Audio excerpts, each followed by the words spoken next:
muli sa ating Talahib channel. Para sa mga first time na sa channel ko po, ako po si Arnie ng Talahib channel. Okay? So, wag na natin patagalin. Let's begin! Topic natin ay, what is Forex? Ano nga ba itong tinatawag na Forex or foreign exchange? Forex is simply buying and selling of currency. Similar ito sa rice trading. Ang kaibahan lang ay hindi bigas ang binabuy and sell mo or natin, kundi pera. Wherein you buy low, syempre, and sell high para kumita. And there are three factors affecting Forex. Ito ay ang supply, demand, at price. Okay? Ang relationship naman ng supply, demand sa price ay ganito. Pag marami ang supply at kokonti lang ang demand, the price is siyempre low. Pag konti naman ang supply at marami ang demand, the price would be siyempre mahal. Okay? At sa Forex, meron tayong mga terminologies na madalas nating ma-encounter. Marami yan, pero ito lang ang iilan. Okay? Yan. Isa, number 1, ay yung lot na tinatawag. This refers to the size or volume of the trade. Yung bid price refers to the current selling price. Yung ask price refers to the current buying price. At yung spread, hindi sandwich spread, it is the difference between ask price and bid price, or ask price minus bid price equals spread. Halos dyan kumikita yung mga money changer eh.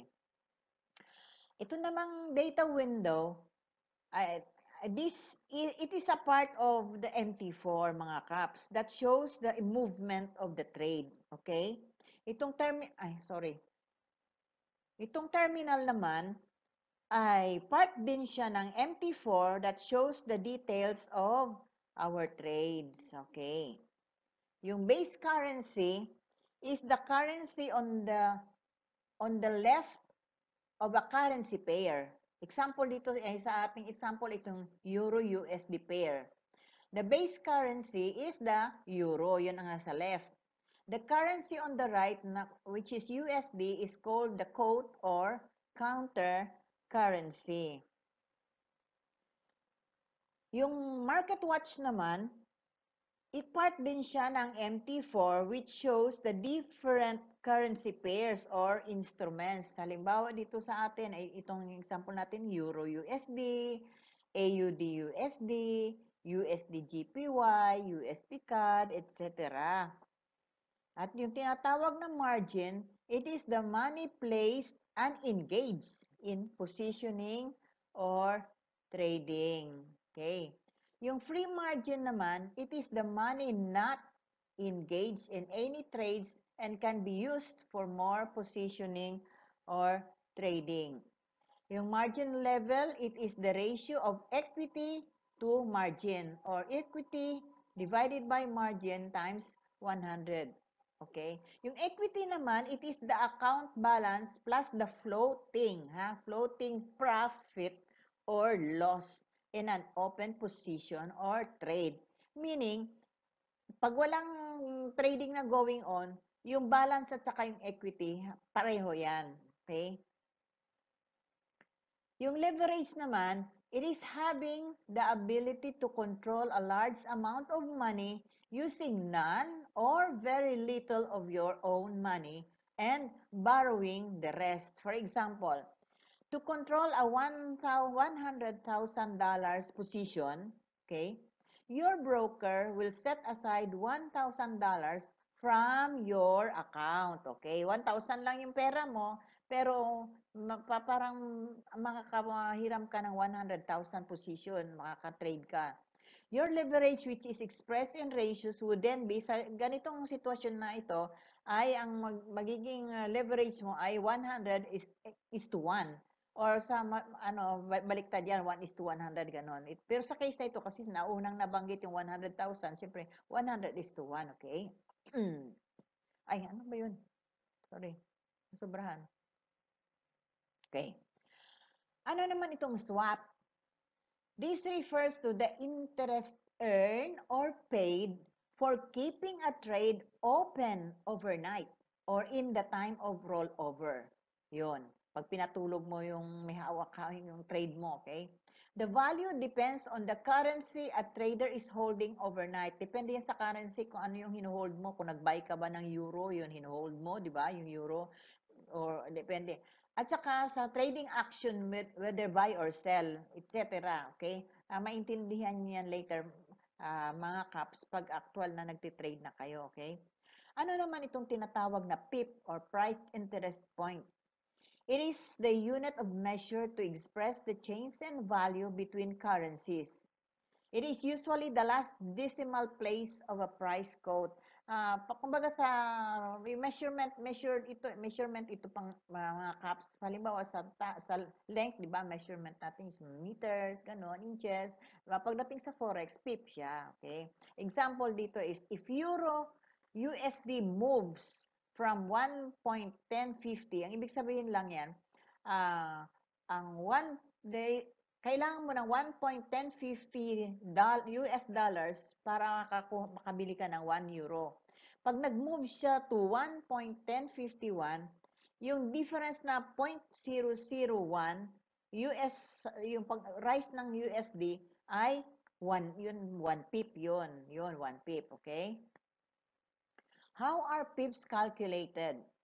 In standard lot size, mayroon kasi ang standard na lot size, may micro lot, mayroon pa yatang nano lot ngayon, ewan ko. Basta yan, ang standard, ito talagang standard lot size which is 100,000 units. The value per pip, for example, dito sa letter A natin na USD GPY or US dollar Japan yen, halimbawa sa exchange rate na 119.8 Japan yen para sa $1 equals 0.01 divided by 119.8 times 100,000 equals $8.34 per pip. Sa letter B naman, yung USD CHF, ito yung CHF, yung Swiss franc ito. Kaiba lang yung kanyang abbreviation, okay? At an exchange rate of 1.4555 equals 0.001 divided by yung exchange rate times 100,000 equals $6.87 per pip. Okay? Sa case naman where US dollar is not quoted first, okay, the formula is slightly different. The value per pip, for example, dito sa letter A natin, Euro USD, at an exchange rate, for example, of 1.1930 equals 0.001 divided by exchange rate times 100,000 equals 8.38 times exchange rate uli equals 9.99734 or ni-round off ito sa $10 per pip. Sa letter B naman, itong Great Britain Pound, GBP, saka US dollar, at an exchange rate halimbawa ng 1.8040 equals 0.001 divided by exchange rate times 100,000 equals 5.54, multiply uli sa exchange rate. Tapos equals 9.99416, round off ay $10 per pip. Okay? Ano naman itong tinatawag na candlestick? Yung kandila, okay. Sa Forex, mayroon din yan, okay, candlestick. It is a type of price chart naman ito, used in technical analysis that displays the high, low, open, and closing prices of a security for a specific period, okay. Yan, reading the candlestick. Okay, gamitin ko mga caps itong mouse ko, hanapin kung minsan nawawala ito, okay. So, dito mga caps, dito mayroon akong dalawang candles. Bullish candle, or yung pataas, at yung bearish candle yung pababa. Kaya kinulayan ko ng white yung bullish na candle at ito black bearish. Pero pag actual na kayong nagte-trade mga caps, pwede kayo mamili kung anong gusto nyong ikulay sa bearish at bullish Nasa sa inyo yan. Meron yung may options doon na pwede kayo mamili ng kulay. So dito sa ating illustration ito na yung white ay bullish, yung black is bearish, okay? Sa forex pala mga caps, ang candlestick that represents isang halimbawa, later or malalaman nyo, magkakaroon kayo ng mayroong time frame na tinatawag. Halimbawa, 1 hour ang inyong time frame or sabihin na natin 1 hour. 1 hour a period itong ating candlestick. That means pag 1 hour period kayo, each candlestick represents 1 hour. Ha? Pagka H1 yung tawag yan, may shortcut yan, H1. Pag M5, yun ang 5 minutes sa ang candlestick. May 1 day, may week, may month. Yung pinakamatagal month, okay? Okay. Balik tayo. Ang cursor ko, okay. Dito muna tayo sa bullish, okay? Ang bullish candle, nag-o-open siya dito sa baba. Mapapansin niyo mayroon siyang wick, 'di ba? Yung sa kandila, 'di ba, parang mayroon yang lubid, ano ba 'yan? Tali, 'yan. Dito rin sa forex na candlestick, mayroon din yung wick na tinatawag. Ito ang pataas siya. Pero may wick siya, pansinin natin. Dito mayroon siyang wick. Ang ibig lang pong sabihin, itong bullish na candle na ito, dito siya nag-open, pero maaari umakyat siya in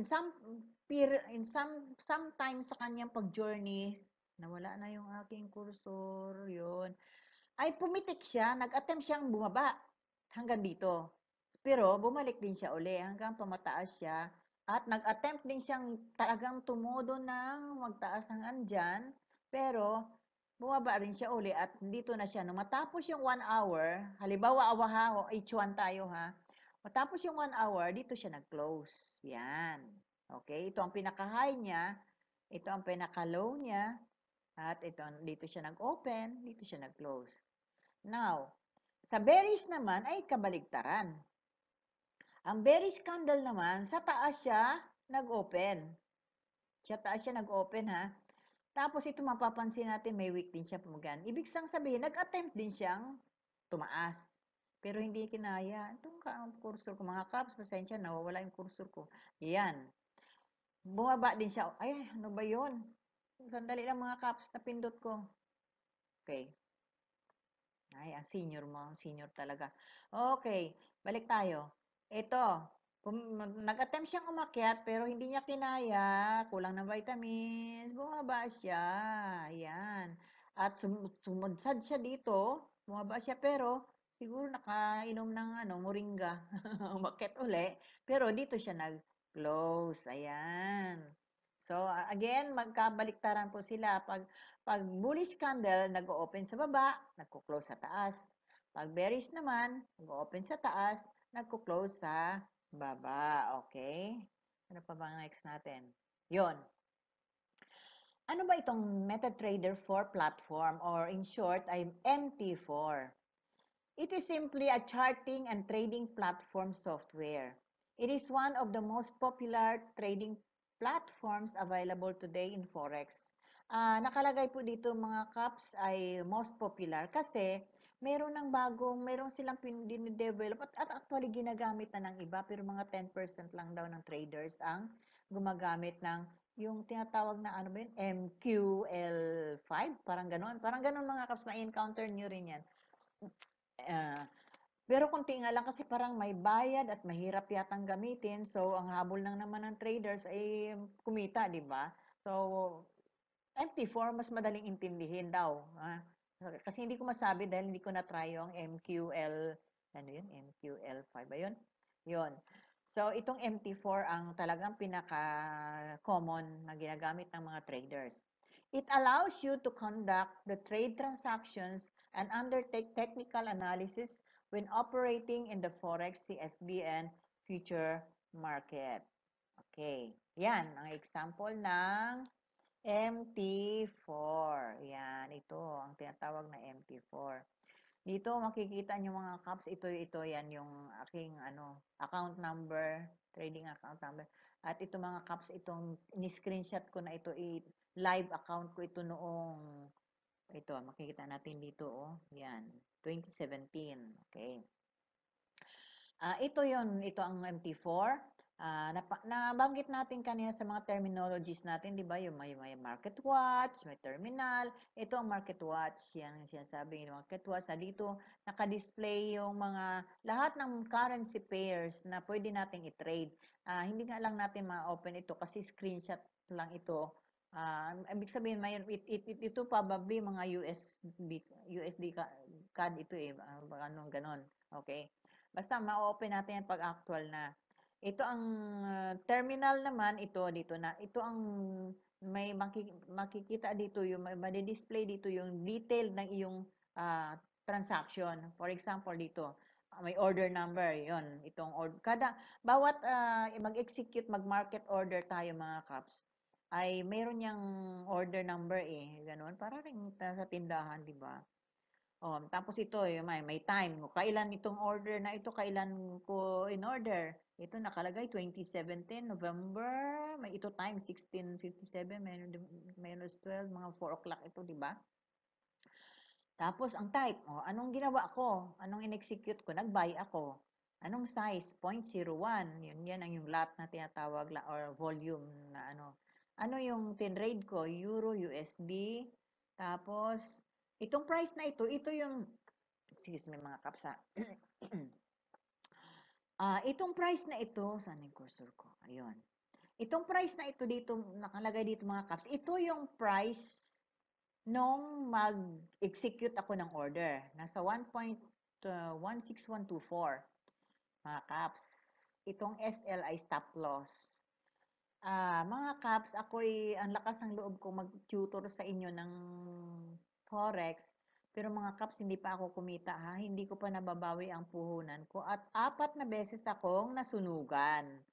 At mga caps, pag yung traders, marinig nyo nagsabing nasunugan, hindi po yan nangangahulugan na nasunugan sila ng bahay o kung ano pa man. Ang ibig lang pong sabihin niyan ng mga traders na nasunugan sila, na wipe out ang kapital nila. Yon, ako, minagmalaki ko pang 4 na beses. Pero may reason po yan. Ito isa sa mga reasons, mga caps. Unang reasons mo na matigas ang ulo ko. Okay? Pangalawa yan, isa na yan, ebidensya, makurso ko, katigasan ng ulo ko. Sabing maglagay ng stop loss, tingnan nyo, naglagay ba ako? Hindi. Okay? Ito yung take profit. Yung in-execute ko ito, sabi ko, pagdating sa presyong 1.63, okay na ako. Mag-take na ako ng profit ko. Yon. Tapos ito yung price na ito, nung in-screenshot ko ito yung kasalukuyang price niya. Ito yung swap yan. Ang ibig lang sabihin, pinatulog ko pa. Hindi yung nakapag-overnight ito sa hotel. Okay? Ito yung profit dito, lost pa ako. Makikita naman talaga mga caps, 'di ba? Negative 265 kasi nung binili ko, mataas 1.161. At yung ni-screenshot ko ito, bumaba, 'di ba? 1.158. So, ganun talaga. Ganyan Kaya yan. Pero hindi ongoing pa yan nung screenshot ko, naglalaro pa yan, okay? Dito naman, makikita din natin dito yung balance, equity, margin, yan. Nabanggit natin yan kanina, free margin, yan. Margin level. Itong balance mga caps, ito yung gusto kong ipaliwanag kasi maraming nako-confuse dito. Yung balance, talagang masigurado ko kung halimbawa gusto mong sabihin na, ay, okay na ako, may pera ako. Huwag yung balance ang titingnan natin mga caps ha. Hindi yan. Doon tayo sa equity. Yan ang siguradong pera mo kung halimbawa gusto mong isara yung mga trades mo. Ito ang equity. Kasi yung balance mga caps, ito ay included dito yung naka-float mo. Halimbawa tulad sa case na ito, may naka-float ako na loss, 'di ba? Negative. So, pag sinara ko ito, ibabawas itong 22.94 na loss dito sa balance, kaya ito ang kalalabasan. Kaya equity talaga. Pag halimbawa, yun, pag gusto mong magtansya, uy, ako sa araw na ito, magkano kaya ang pera ko? Dito tayo mga kaps sa equity tumingin ha. Huwag sa balance kasi okay lang sana kung profit lagi lahat ito positive, 'di ba? Talagang ano 'yan, basta equity. Ito yung margin naman yung margin na ito ang ibig sabihin out of siguro ang puhunan ko dito mga $150 eh. Tapos kasi yan din lang ang ano ko. Oh, okay. Ito ang nakataya. Kumbaga sa mga trades ko total ito nasa $41.81 na ako na parang nakaposition. Ito yung free margin. Ang ibig sabihin, ang free margin, kung may gusto pa akong mag-execute ng order, pwede ko pang magamit. Yan, mga kaps. Ano pa ba? Yan, dito naman yan, makikita natin kung pag gusto kayo mag-trade, yan, dito pero sa kanilang mga caps, kasi ang haba na eh. Sa next video ko na ipapaliwanag ang detalye mga caps. Doon ipapaliwanag ko paano gamitin ito. So, in the meantime, mga caps, ay dyan lang muna tayo. At again, sa next video, ay tuturuan ko kayong mag-open muna mga caps ng account, no, demo account, di ba? So, ang next video natin ay how to open a demo account at paano mag-install nitong MP4 sa inyong laptop or PC. Hindi ko alam mga caps sa pag-cellphone. And alam mo mga caps, I don't advise cellphone kasi pag nagtitrade, maganda pa rin talaga pag ito. Kasi kitang-kita mo, ang laki pa eh, tulad kung malabo ang mata. Sa cellphone kasi parang yung ano lang eh, yung mga orders mo lang nakalagay doon. So ito mga caps ha. At ano pa ba? So again, in the meantime, hanggang dyan lang muna tayo mga caps. At para masubaybayan yung mga caps, yung mga succeeding videos ko, ay paki-click na lang mga caps yung subscribe at saka yung bell button ha. Para ma-notify kayo pagka naka-upload na ako ng mga videos natin. Thank you mga caps. Walang iwanan. See you next video. Bye. God bless.